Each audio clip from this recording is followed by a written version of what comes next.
साथियों, आज हैदराबाद में आप सब प्रेस वालों का स्वागत है। और अभी हमारे स्टेट प्रेसिडेंट दलीप जी, जो पूर्व एमएलसी हैं, उन्होंने आपसे बात की है। तेलंगाना के बारे में चूंकि आप सब लोग जानते हैं, जब तेलंगाना का आंदोलन चल रहा था तो तेलंगाना का आंदोलन यहां तो चल ही रहा था, दिल्ली में भी तेलंगाना के बारे में बहुत लड़ाई लड़ी गई।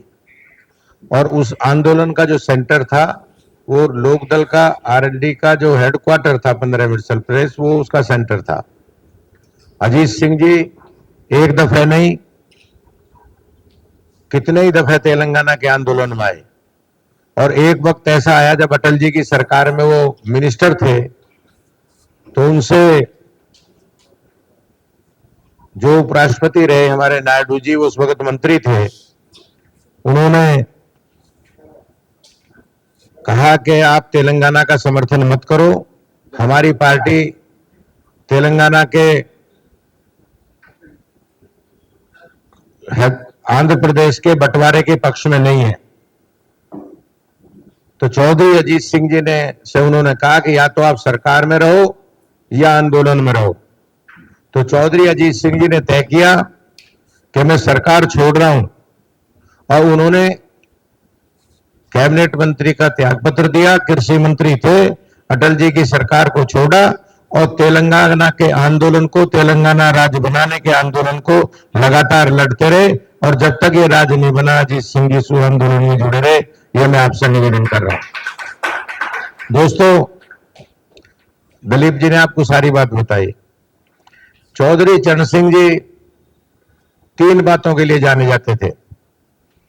गांव का विकास हो, जब गांव की वो बात करते थे तो गांव में तब सब लोगों की बात करते थे। कहते गांव में सड़क हो, अस्पताल हो। आज भी हजारों साल से बसे गांव में हॉस्पिटल है तो डॉक्टर नहीं है, डॉक्टर तो दवा नहीं है, स्कूल है तो उसमें बिजली नहीं है, पंखा नहीं है, और सब कुछ है तो ब्लैक बोर्ड है तो टीचर नहीं है, टीचर है तो ब्लैक बोर्ड नहीं है। आज गांव के स्कूलों की हालत है। तो चौधरी चरण सिंह जी कहते थे कि गांधी जी भी कहते थे कि अगर देश को मजबूत करना है तो सबसे पहले जो प्राथमिक इकाई है विलेज, उसको मजबूत करो। और हिंदुस्तान 80% गांव में रह रहा।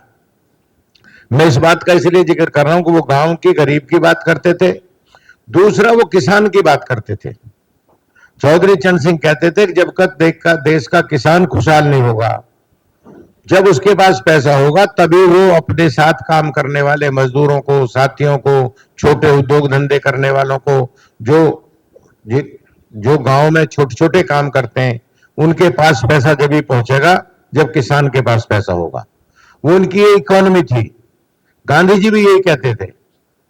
गांधी जी तो ये भी कहते थे कि जो गांव वालों के का सारा सामान महानगरों में आ गया, जब तक ये वापस नहीं लौटेगा पैसा, तब तक मैं ग्राम स्वराज नहीं मानूंगा।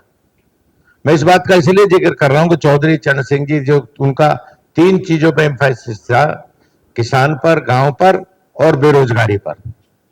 वो कहते थे कि लघु उद्योग लगाओ, जो काम हाथ से हो सकता है उसके लिए फैक्ट्री ना लगाई जाए।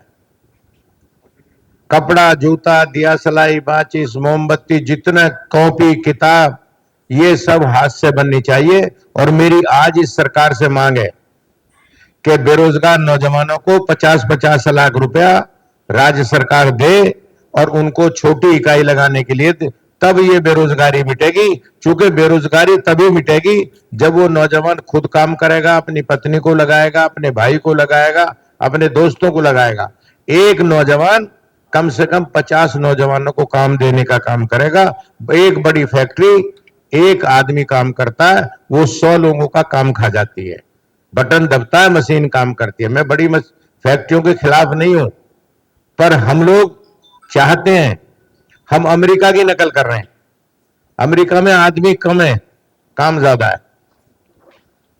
अमेरिका में आपसे 4 गुनी जमीन है, और आपके पास उनसे 5 गुनी आबादी है। आपकी जनसंख्या अमेरिका से 5 गुनी ज्यादा है, जमीन उनकी 4 गुनी ज्यादा है। आज हम कह रहे कि हम सब काम मशीन से करेंगे। नहीं, जो काम मशीन का उसे मशीन से करो, लघु उद्योग बढ़ाओ। हिंदुस्तान में काम कम है, आदमी ज्यादा है, दोनों हाथ को काम मिलना चाहिए। और ये जब मिलेगा जब सरकार बेरोजगार नौजवानों को प्रोत्साहित करे, उनको पैसा दे और एक कोऑपरेटिव मार्केटिंग बनाए। मैं कोऑपरेटिव मार्केटिंग की वकालत इसलिए कर रहा हूं कि आज एक टीवी पर कोई हीरोइन साबुन से नहाती हुई दिखाई जाती है, लक्ष्य में सारी हीरोइन नहीं है। आपने देखा होगा कि जो भी नई हीरोइन बड़ी बनती है वो लक्ष्य से नहाती हुई दिखाई जाती है। अब वो लक्ष्य तो 10 रुपए के बिकेगा, पर जो गांव का लड़का, जो एक मजदूर का लड़का जो कस्बे में शहर में काम कर रहा, छोटी साबुन बना रहा, उसको कोई 5 रुपए में नहीं खरीदता, जबकि वो लक्ष्य से अच्छी है। तो मेरा कहना उसके लिए कोऑपरेटिव मार्केटिंग बने और सरकार उनको प्रोत्साहित करे, उनके लिए अलग बाजार बने। जब तक हाथ के काम करने वालों का बाजार अलग नहीं बनाओगे, उनके लिए मार्केटिंग की व्यवस्था नहीं करोगे, तब तक ये बड़ी फैक्ट्रियों से नहीं लड़ सकते। और जब तक लघु उद्योग सक्सेसफुल नहीं होगा, तब तक देश की बेरोजगारी नहीं मिट सकती। और आपके यहां तो थोड़ा कम है, हमारे यहां बड़ी बदमाशी है, बड़ा गुंडई है। बेरोजगारी अपराध की जड़ है, अपराध बेरोजगारी की जड़ से निकलता है। हाँ, तो 30 लाख नौजवान कह रहे हैं अध्यक्ष जी, तो जब इन नौजवानों को कोई भी माफिया पकड़ लेगा, कोई माफिया पकड़ लेगा और उनसे थोड़े थोड़े पैसों में गलत काम कराता है, अगर उसको काम मिलेगा तो वो कोई गलत काम नहीं करने। हमारे जर्नलिस्ट साथी हैं, कोई इनसे कहने लगे कि तुम किसी के चाटा मार दो, तो कहेंगे हम क्यों मारते हैं किसी के, ये तो गलत काम है। और एक बेरोजगार नौजवान को जिसको कुछ नहीं है, उसे थोड़े से पैसे पकड़ा तो वो कट्टा चला देगा आप पर। इसलिए अगर अपराध हिंदुस्तान में रोकने तो रोजगार देना होगा। और यही गांधी जी कहते थे, यही चौधरी चरण सिंह कहते थे कि लघु उद्योग लगाओ, हाथ के काम को बढ़ावा दो। तो चौधरी चरण सिंह इन 3 और आरएलडी उसी थीम पर काम कर रहा है, उन्हीं की नीतियों पर काम कर रहा है। दिलीप जी यहाँ अध्यक्ष हैं, ये भी इसी नीति पर काम करते हैं, हम लोग उसी नीति पर काम करते हैं। हमारे राष्ट्रीय अध्यक्ष जयंत चौधरी हैं, वो भी आज वो स्किल के मिनिस्टर हैं, तो वही काम वो कर रहे हैं। पहले स्किल डेवलप करो और नौजवानों को काम सिखाओ और फिर उनको काम दिलाओ। तो जो महात्मा गांधी और चौधरी चरण सिंह कहते थे, जब तक इन दोनों हाथों को काम नहीं देंगे तब तक देश तरक्की नहीं कर सकता। इसलिए ये सवाल है। आज अभी दिलीप जी भी कह रहे थे, आपके यहां बड़ा भ्रष्टाचार है। पहले एक सरकार को भ्रष्टाचार में आपने हटाया था तेलंगाना में, आज लोग उसको अच्छा कहने लगे नहीं पहले वाली अच्छी थी। और अभी एक मिनिस्टर ने, सुरेखा जी ने कहा है कि हमारे यहां तो, हमारी सरकार में तो बिना पैसे कोई काम ही नहीं होता। अब जिस सरकार की मंत्री ये कह रही हो कि मेरी सरकार में बिना पैसे के काम नहीं होता, तो उस सरकार के मंत्रियों के बारे में मैं गवर्नर साहब से कहूंगा कि इनको तुरंत बर्खास्त करें और अपने प्रेसिडेंट साहब को कहूंगा कि एक डेलीगेशन ले गवर्नर से, उनसे समय मांगे और ऐसे मंत्रियों को बर्खास्त करने की हम मांग करते हैं, उन्हें तुरंत हटाया जाए। जो मिनिस्टर पैसे लेके काम कर रहे हो, ये गांधी का देश है, इसमें भ्रष्टाचार के खिलाफ लड़ाई लड़ने का हमारा अंग्रेज से क्यों लड़ रहे थे कि हमारे माल को लूट के लंदन ले जा रहे थे, यही तो झगड़ा था। हम आजादी चाहते थे। आज अगर कोई नेता लूट के ले जा रहा तो क्या उसके खिलाफ नहीं लड़ेंगे? तो मैं दिलीप जी से कहूंगा कि अध्यक्ष जी अपने साथियों के साथ एक डेलीगेशन आरएलडी का जाएगा और जो गवर्नर से एक मांग करेगा कि करप्ट मिनिस्टरों को तुरंत बर्खास्त करो, ये हमारी डिमांड होगी।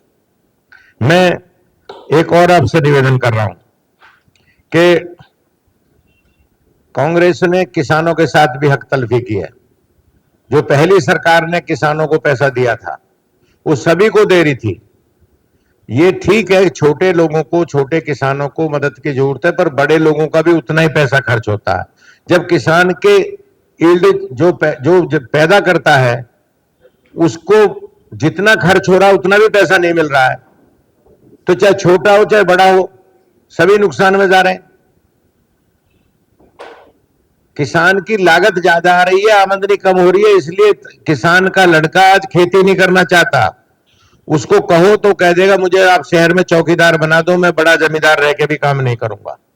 आप देख रहे होगे ना गांव में सब खेती क्यों छोड़ रहे हैं कि खेती फायदे का धंधा नहीं रहा, फायदे का काम नहीं रहा है। इसलिए देश की आबादी खेती पर आधारित है।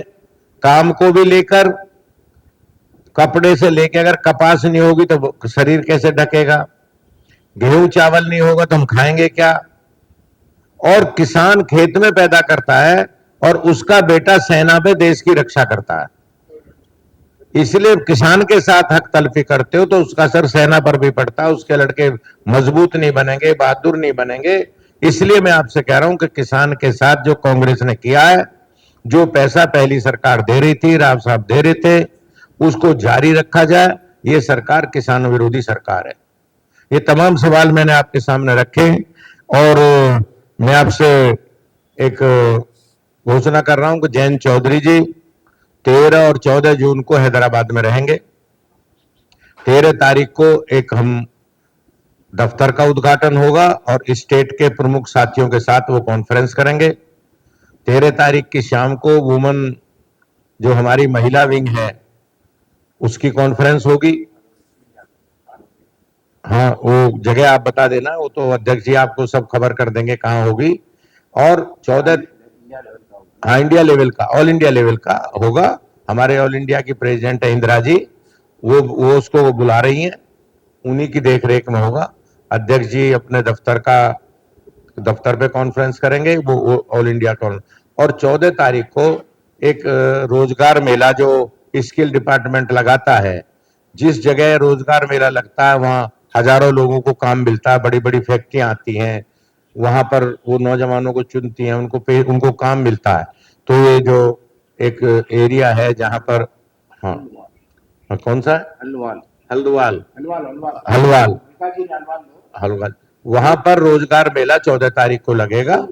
स्किल मेला, स्किल रोजगार जो उसमें स्किल मेला लगेगा, तो उसको जयंत चौधरी उसका भी उद्घाटन करेंगे।